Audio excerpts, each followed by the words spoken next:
Oke, pernah kepikiran nggak gimana sebuah kerajaan pelabuhan yang kelihatannya kecil justru bisa mengubah total arah sejarah di Asia Tenggara?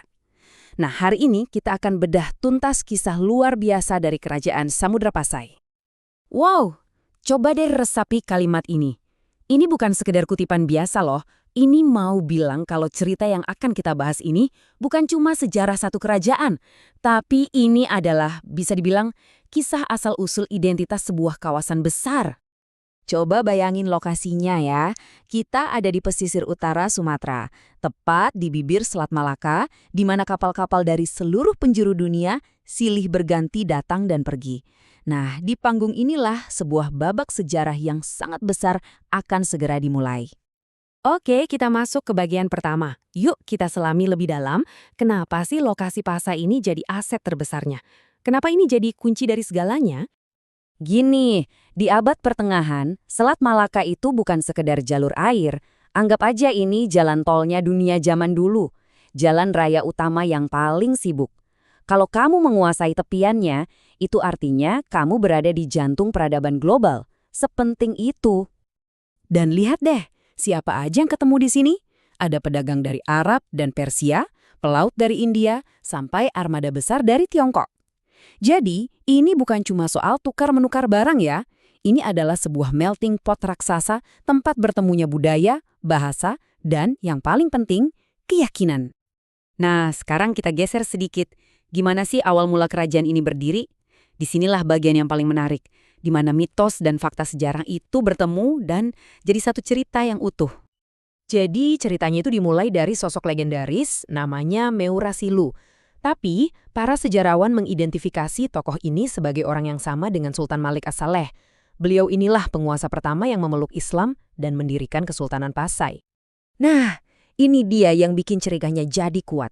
Legenda tadi itu didukung oleh bukti nyata. Angka ini, 1297, terukir jelas di batu nisan Sang Sultan.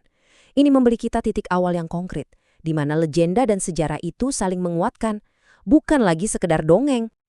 Oke, Pasai sudah berdiri, lalu gimana selanjutnya? Bagaimana caranya kerajaan ini bisa tumbuh jadi salah satu kekuatan besar di kawasan ini? Yuk, kita lihat. Jadi kesuksesan Pasai itu ditopang oleh dua pilar utama. Jelas, yang pertama dari perdagangan lada dan emas yang bikin mereka kaya raya. Tapi pilar kedua inilah yang membuatnya istimewa. Pasai juga menjadi pusat studi Islam yang sangat dihormati. Jadi dia bukan cuma kaya harta, tapi juga kaya ilmu. Kombinasi yang luar biasa kan? Dan hebatnya, ini bukan klaim sepihak. Penjelajah dunia sekelas Ibnu Battuta pernah loh mampir ke Pasai, dan dia mencatat sendiri kalau Pasai itu adalah sebuah kerajaan Islam yang sangat tertib dan makmur. Ini seperti dapat testimoni bintang 5 dari tokoh internasional.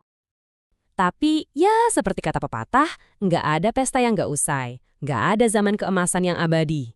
Mari kita lihat gimana Pasai menghadapi tantangan-tantangan baru yang pada akhirnya mengubah bentuk kerajaan ini selamanya. Jadi, ini bukan keruntuhan yang tiba-tiba ya. Ini sebuah proses panjang. Awalnya ada konflik internal, rebutan tahta yang bikin kerajaan lemah dari dalam. Lalu, jalur perdagangan dunia mulai bergeser. Di saat yang sama, muncul tetangga baru yang makin kuat, Kesultanan Aceh. Akhirnya, warisan Pasai pun diserap dan dilanjutkan oleh Aceh. Nah ini dia, cara pandang yang paling tepat untuk melihat akhir dari Pasai. Ini bukan kisah tentang kehancuran, tapi tentang sebuah metamorfosis. DNA politik, agama, dan budayanya terus hidup, hanya saja dalam wadah yang baru.